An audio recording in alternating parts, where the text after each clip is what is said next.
Tony Busby has officially filed a lawsuit against the Houston Texans, and some pretty damning things mentioned about the local NFL organization. Yes, sir, indeed. And kind of the things that we had discussed previously about employees and not just the membership to the Houstonian. I had mentioned to you that people that I had internally there had tipped me off that there were some long time, like 20-plus year type people that were let go from the organization.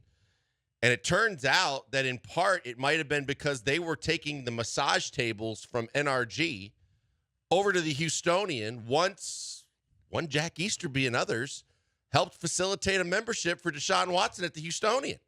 Yeah, I saw that Easterby was mentioned there. Like, I don't know how much of the setting up of the Houstonian comes into play here. I don't know, like, how severe this is all going to be. My biggest takeaway, and Mike Meltzer, who joined Vanessa and Gallant with featuring Josh Beard a little bit earlier, he was on with them. We're going to try to get some of that sound turned around here pretty quick. But looking at Mike Meltzer's thread on this, because Mike did a really good job, you can follow him on Twitter at Mike Meltzer, of breaking it down into layman's terms, which I really appreciate because I am the ultimate layman. Like, you start to get a bunch of legal Tom? What's Tom Lehman? Tom Lehman? I wish. Okay. I would love to have that golf game. Yeah, he's pretty good. But Meltzer broke it down in, like, the legal mind, but then could lay it out in layman's terms for, your boy to really understand it. And the biggest things to me, which this to me is huge. Like, this is absolutely massive, if true, how damaging this can be for the Houston Texans organization. Lawsuit claims that a lady named Megan Weishut, who actually worked as a massage therapist and was at best case, I don't know exactly her role with the Texans, but she accompanied the team when they traveled to London. So, like, this was somebody that they would go to who at least once freelanced for the Houston Texans, and probably more than that. But the lawsuit claims that when she learned about Ashley Solis's complaint about Watson, that she wrote via text, "You don't have to tell me, but out of curiosity, was it Deshaun Watson?" Wow, that's interesting that somebody who was employed at least once, probably more, as a massage therapist and accompanied the Texans when they traveled to London is asking when she learns about Ashley Solis's complaint, was it Deshaun Watson?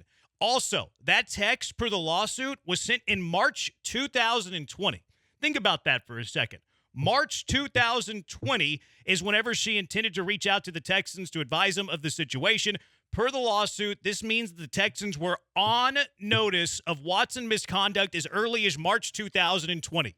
Do you know when the Houston Texans re-signed Deshaun Watson and gave him a no-trade clause?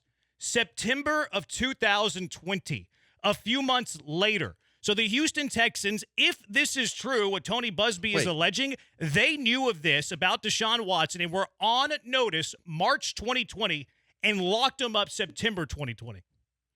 But, okay, because March, April, May, okay, yeah, okay. So I was trying to do the math there with the months. That's just, to me, this is going to get ugly.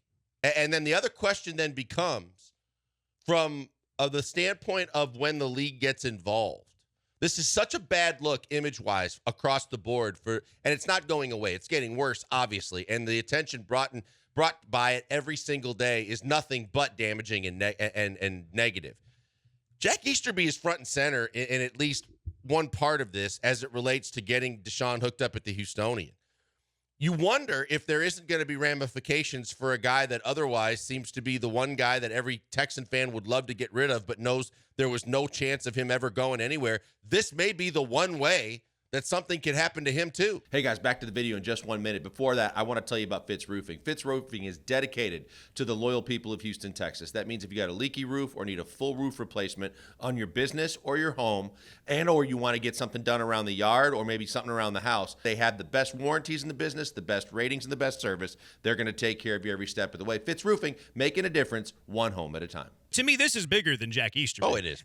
This is the organization, we don't know who, and it's alleged. Let's make sure we're saying that. It's alleged from Tony Busby. We can't just take this as the absolute truth.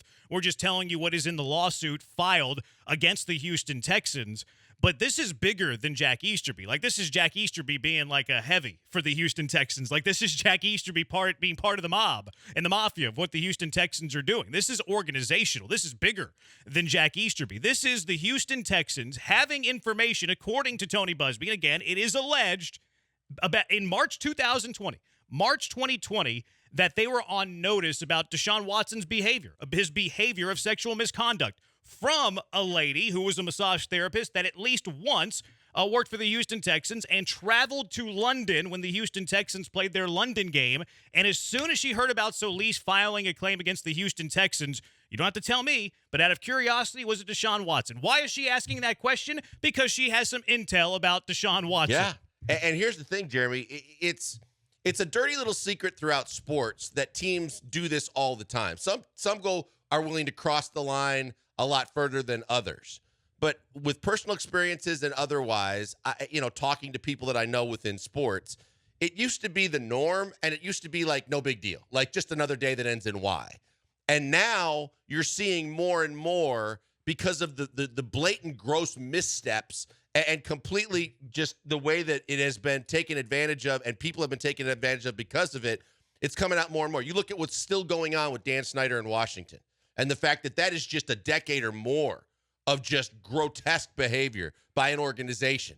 And you start looking over and it goes, it's one thing if you're helping players get driver's license and trying to help them, make their lives easier when they're not playing. It's another thing when you're doing these things that are actually involved in crime, breaking the law, and just really shady behavior. See, and the thought here, too, is, and again, I think that the Houston Texans are going to try to settle this as quickly as they can because they don't want all of this information to continue to spread like a wildfire, a fire like we saw with Deshaun Watson. Deshaun Watson, oh, no, I'm going to fight this.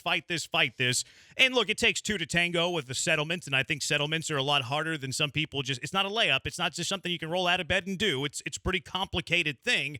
But the Houston Texans have far more resources than a Deshaun Watson. The Houston Texans would gladly spend $10 million if they could have prevented this from ever coming out. So Tony Busby, you could call him a snake. I wouldn't argue with you. You could call him a sleazeball. You could call him a weasel. You could do all of those things. But he's also an attorney that's representing his clients and trying to make as much money as he possibly can for them. And by what has been alleged and all the stuff that is in the lawsuit, Tony Busby, even if you say he sensationalized it, it has put the Houston Texans on notice, just like they were on notice about Deshaun Watson in March 2020, 6 months before they re-signed him to a no-trade contract. These are golden nuggets, Jeremy. And sometimes you don't have to even have it be completely validated truth to know that you got a nugget. Mm-hmm. And if you put that nugget out there privately to the people that you're in battle with and about to go to court with, you realize that the damage it will do will be far greater than how much time it takes to try and prove that it wasn't true in the first place. And the fact that Tony Busby was sitting on some nuggets and he knew that, hey, you don't want this coming out. And you, more so than even Deshaun with the whole baby yoga poses and the things that already came out about him that was damaging. As an organization, this is the last thing you could afford to have happen and want to have happen and want out there. And therefore, you should be willing to go even further than Deshaun was willing to go to try and stay away from it, bury it, and get away from it. I think that they will. Yep. But even then, because, look, we always talk about settlements, not an admission of guilt. There's going to be a certain amount of the population that whenever you settle it, they're going to think that anyways.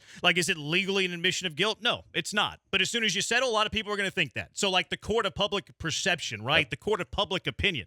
I think the Texans are going to take a lot of staying here for this regardless of how it turns out.